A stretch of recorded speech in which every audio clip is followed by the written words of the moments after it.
इसको बढ़ती उम्र की निशानी बोलना थोड़ा गलत होगा। तो जॉइंट पेन इनमें से किसी भी चीज के प्रॉब्लम में पेशेंट को महसूस हो सकता है। जांघ की हड्डियों में या अंगुलियों में, हाथों की अंगुलियों में जो जॉइंट्स होते हैं वो धीरे धीरे उम्र के साथ घिस रहे हो। जी, बच्चे को जॉइंट पेन हो रहा है तो जानना जरूरी है क्यों हो रहा है। मसल्स में एक छोटे छोटे टीयर्स हो जाते हैं, प्रेशर चेंज करते ही पेन आ जाए। गाउट एक है। लाइफ स्टाइल मॉडिफिकेशन बहुत इंपॉर्टेंट है। हमारे शरीर में जितने जॉइंट्स हैं उनको हमको हिलाना है।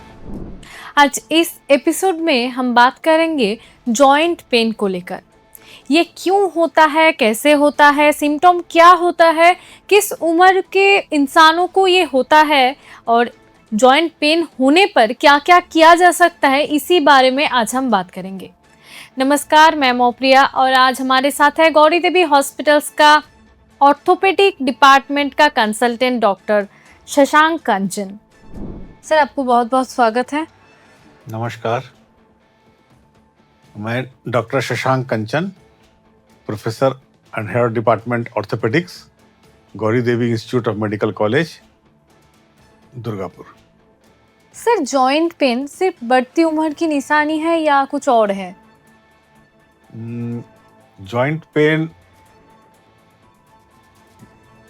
जो बढ़ती उम्र में साधारणतया देखा जाता है, लेकिन नॉर्मली जॉइंट पेन के अनेक कारण हैं। तो ये इसको बढ़ती उम्र की निशानी बोलना थोड़ा गलत होगा।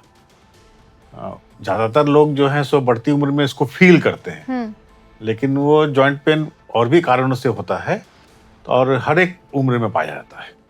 सर, ये फिर क्यों होता है? जॉइंट पेन पेशेंट को जो दिखता है या महसूस होता है, उसके बहुत सारे कारण होते हैं। तो जॉइंट का अगर हम एनाटॉमिकल स्ट्रक्चर देखें तो वहाँ पर जॉइंट जिसको हम बोलते हैं एनाटॉमिकली, वहाँ पर दो हड्डियाँ आपस में सटती हैं और उनके ऊपर में एक मांस पेशियों का एक कवरिंग होता है जिसको हम साइनोवियल मेम्ब्रेन बोलते हैं। उसके ऊपर एक कैप्सूल होता है, उसके ऊपर लिगामेंट्स होते हैं, टेंडन्स होते हैं। तो जॉइंट पेन इनमें से किसी भी चीज़ के प्रॉब्लम में पेशेंट को महसूस हो सकता है।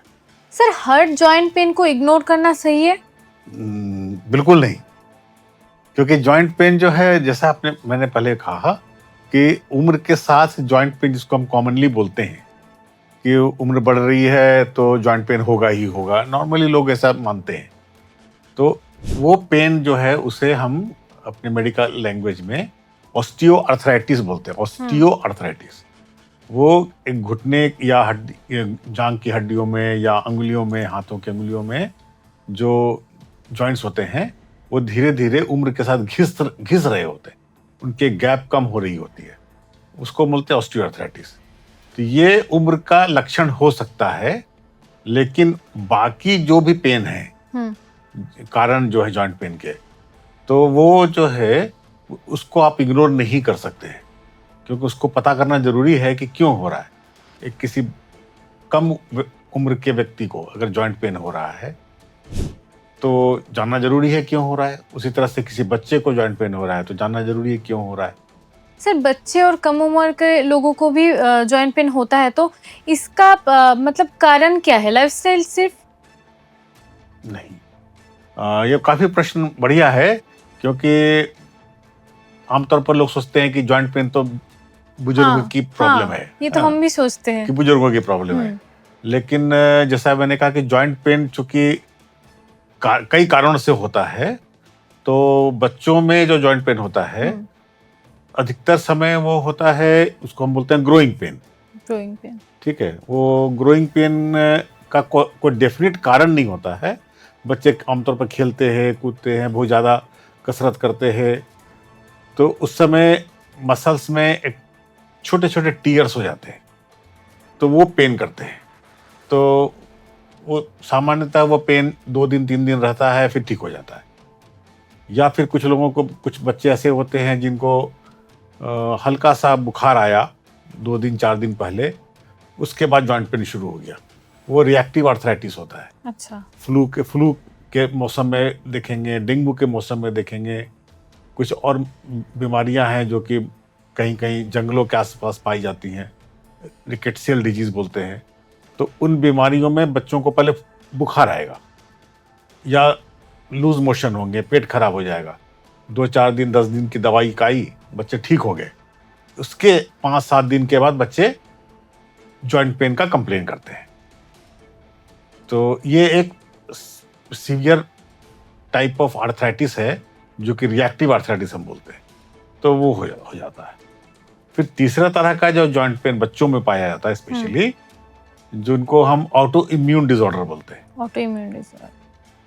तो इसमें JIA जिनको जो सबसे कॉमन है, तो उसको जानना भी जरूरी होता है क्यों हो रहा है। वो एक ऑटो इम्यून डिसऑर्डर है।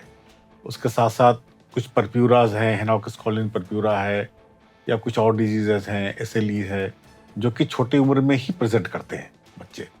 आमतौर पर 7-8 साल 9 साल के बच्चे होते हैं, या प्री टीन जिनको बोलते हैं, प्री टीन्स में ये कॉमन होता है।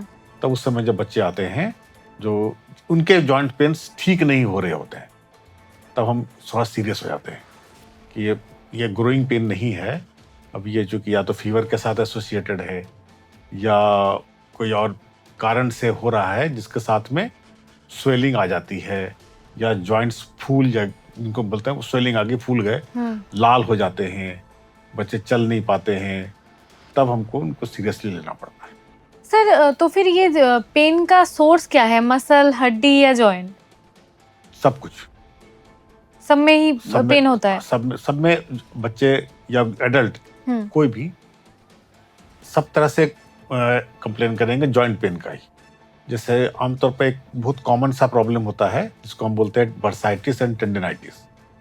तो बर्साइटिस और टेंडिनाइटिस क्या होता है कि जब हम ज़्यादा कोई काम कर रहे हैं, over use of our joints जिसको हम बोलते हैं, कोई हैमर कर रहा है, दिन भर फैक्ट्री में काम कर रहा है, बहुत ज़्यादा हैमरिंग कर रहा है, कोई स्पोर्ट्समैन है, बहुत ज़्यादा एक पर्टिकुलर खेल खेल रहा है, तो उनके जॉइंट्स के अगल बगल के जो टेंडन्स लिगामेंट्स होते हैं वो खिंच जाते हैं, ओवर यूज में डैमेज हो जाते हैं, तो उनको जॉइंट पेन होने लगता है।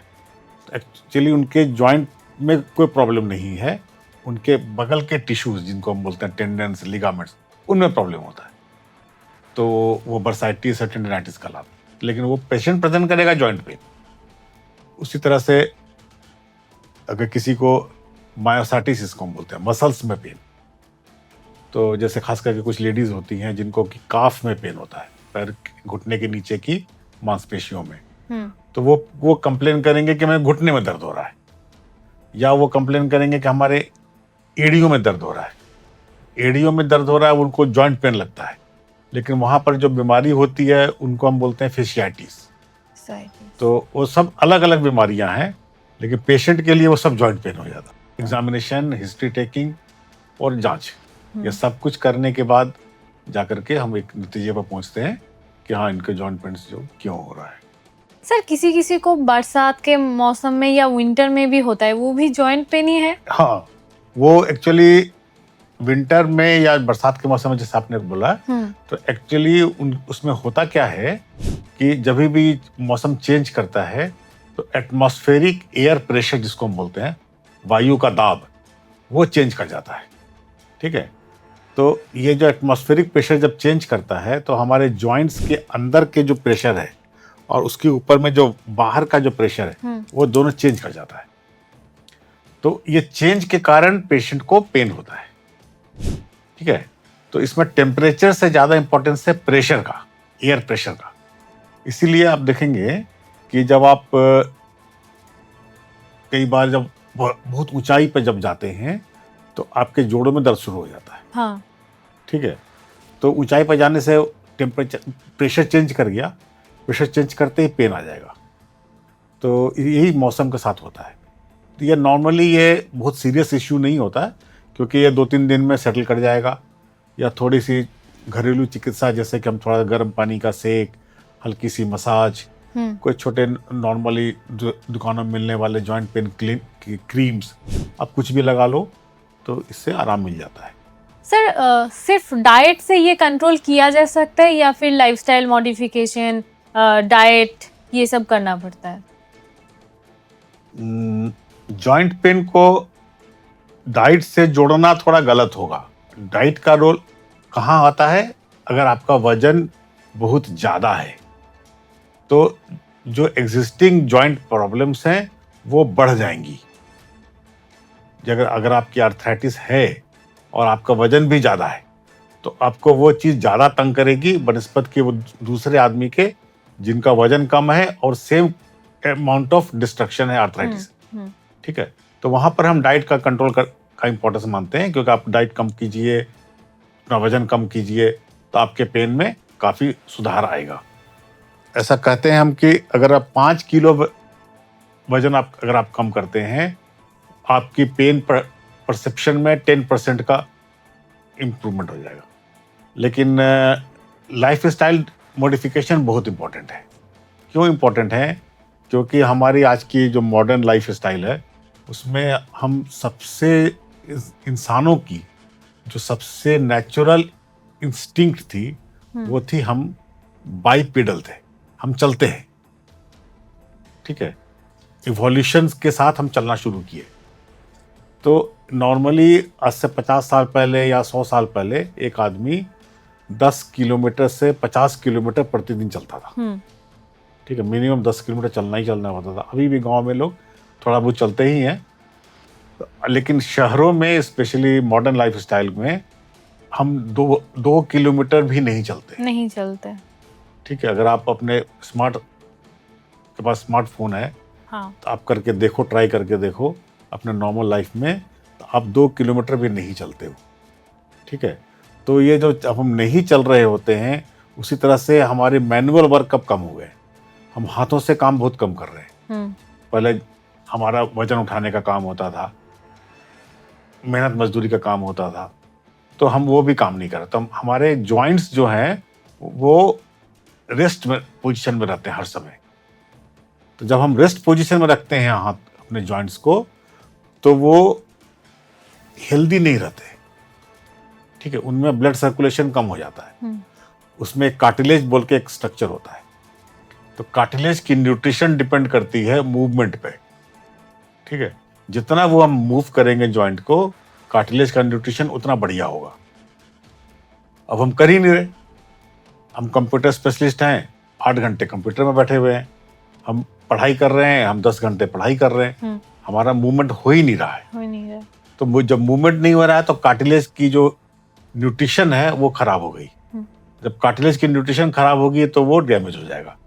डैमेज होगा तो आर्थराइटिस होगी, प्रॉब्लम प्रोड्यूस करेगा। तो लाइफ स्टाइल मॉडिफिकेशन इसलिए जरूरी है कि हमें अपने जॉइंट्स को हिलाना है। या तो हम काम करके हिलाएं या हम एक्सरसाइज करके, योगा करके, ताई ची करके उसको मूवमेंट करें। तो इसलिए इमटेरियल के हम क्या कर रहे हैं, लेकिन हमको हर एक जॉइंट, जो हमारे शरीर में जितने जॉइंट्स हैं उनको हमको हिलाना है। एवरी डे कोशिश करनी है कि कम से कम 10 मिनट से 15 मिनट हम योगा, एक्सरसाइज, जॉइंट मूवमेंट करें, और पैदल जितना ज़्यादा हम चल सकें उतना चलें। तो ये 2 चीज़ें लाइफ स्टाइल मॉडिफिकेशन की जो कि बहुत ज़रूरी है। सर, जॉइंट पेन को कैसे संभाला जा सकता है? कैसे संभाला जा सकता है? अगर आपको नहीं हुआ है, जैसे बहुत इंटरेस्टिंग मेरे साथ हमेशा होता है कि एक मिडिल एज या एबव मिडिल एज लेडी आती हैं, उनके साथ में उनकी बहू या बेटी आती है, और वो अपनी माँ के बारे में बोलेंगी, इनको जॉइंट पेन हो रहा है, इनको नी पेन हो रहा है, इनको क्या करे, अब डॉक्टर साहब अच्छी दवाई दीजिए, इनको कुछ बताइए करने के लिए। तो उनको ये अवेयरनेस है कि उनकी माँ को पेन हो रहा है, और उसके लिए डॉक्टर के पास कोई इलाज है, दवाइयाँ देंगे, और साथ में कुछ बताइए ताकि ये एक्सरसाइज करें। लेकिन वही अवेयरनेस उनको अपने लिए नहीं रहता है।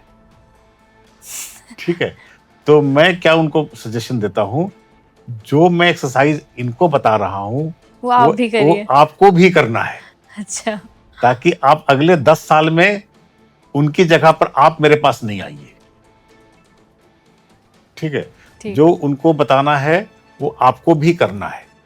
तो इसको बोलते हैं हम प्री ट्रीटमेंट या प्रिवेंशन, कि आपके जॉइंट्स जो है उतनी जल्दी डैमेज ना हो, क्योंकि हमें पता है न्यूट्रिशन उनकी माँ का जितना है उनकी बहू का या बेटी का उससे खराब होगा, अच्छा, क्योंकि माँ ने तो उस समय खाना खाया जिस समय क्वालिटी ऑफ फूड बेटर था, बेटर था, ठीक अभी है? नहीं है। लेकिन अभी क्वालिटी ऑफ फूड खराब हो गया है, अवेलेबिलिटी बढ़ गई है लेकिन क्वालिटी खराब हो गया है।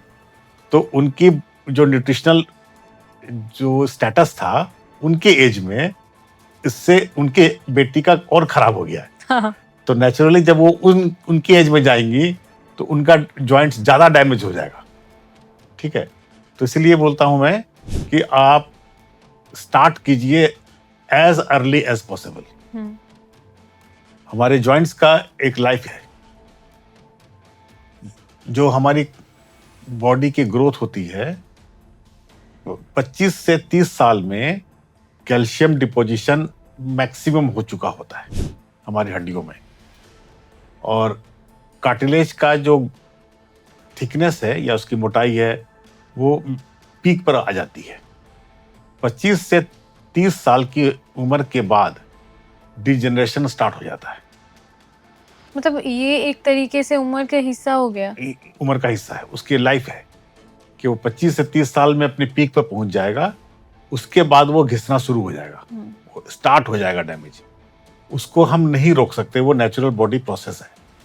हम उसको क्या कर सकते हैं, उसको डिले कर सकते हैं।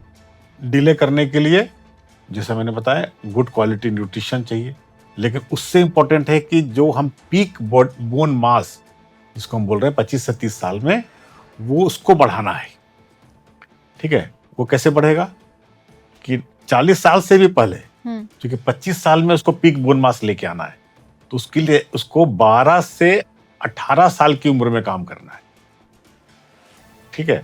तो हर एक व्यक्ति को यह ध्यान रखना होगा कि अब चूंकि 12 से 18 साल का तो बच्चा है, वो तो इंडिपेंडेंट सोच नहीं पा रहा है, तो हमको अपने बच्चे को उसके फ्यूचर के लिए सोचते हुए उसको ये मौका देना है कि वो 25 साल की उम्र में पीक बोन मास जितना ज़्यादा क्वालिटी, बेटर क्वालिटी का लेके जा सके, ठीक है?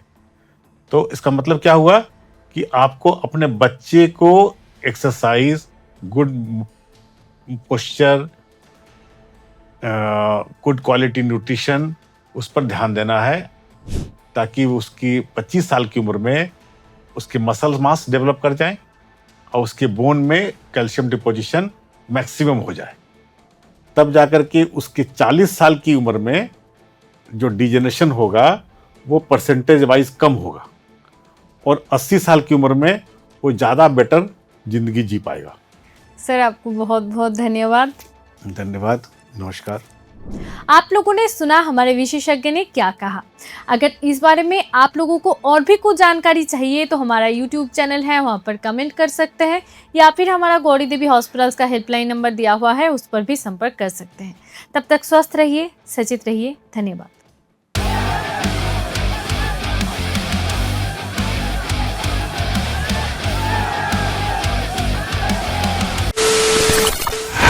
খবরের নামে প্রতিদিন সন্ধে আপনার ড্রয়িং রুমে কি শুধুই চিৎকার চেঁচামেচি হে আসে? বিতর্কের নামে চলে গালাগালি আর কাদা ছোড়াছুড়ি। এবার সময় পরিবর্তনের, কারণ আমরা কান ফাটানো চিৎকারে বিশ্বাস করি না। আমরা বিশ্বাস করি খবরের সত্যতায়। আমরা কোনো পক্ষের হয়ে গলা ফাটাই না, আমরা সাধারণ মানুষের হয়ে প্রশ্ন তুলি।